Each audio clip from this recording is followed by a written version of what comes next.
As you see, all the elements are perfect square except 160.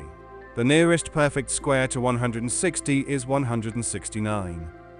So we can rewrite 169 minus 9. After separating the fraction, we bring -1 to the left side of the equation. We labeled this red box A, then we simplify that. While we are simplifying, we can understand that we can use identity. So we added -2x and plus 2x to numerator of the fraction. It is obvious that we can replace 1 plus x power 2 minus 2x with 1 minus x power 2. In the next step, we rewrite the equation like this. We should separate numerator of the first fraction for ease. Then we're simplifying the equation to form it in identity. We can use the identity formula for this massive equation. So we compress the left side of the equation in this form.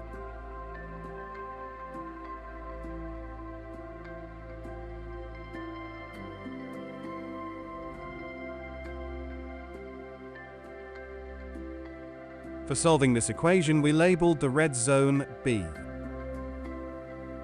It is obvious that there are two roots for B. One of them is 13/3 and the other is -13/3.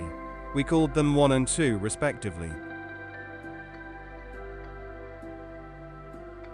Let's simplify B. After simplifying, we replace B in the first equation. We start to make the equation more simple than before. We pass the elements to the left side of the equation. We do not need to solve this quadratic equation. All we want is to have summation of the roots. For this purpose, we can use the -b/2a. Now we replace the a and b in their own places in the formula. Yes, the first equation root sum is 1/2. We should do the same for the second equation. So we can honestly say that we've nearly done. Regardless of previous equation, in this equation we should send all the factors to the right side of the equation. As I mentioned before, we ought not to solve the equation. Simple sum of the roots is enough. As you see, this equation root sum is 1/2 too, just like the last one. There are two equations which have the same root sum. Both of them are 1/2, so summation of the both equation roots will be 1. Well done.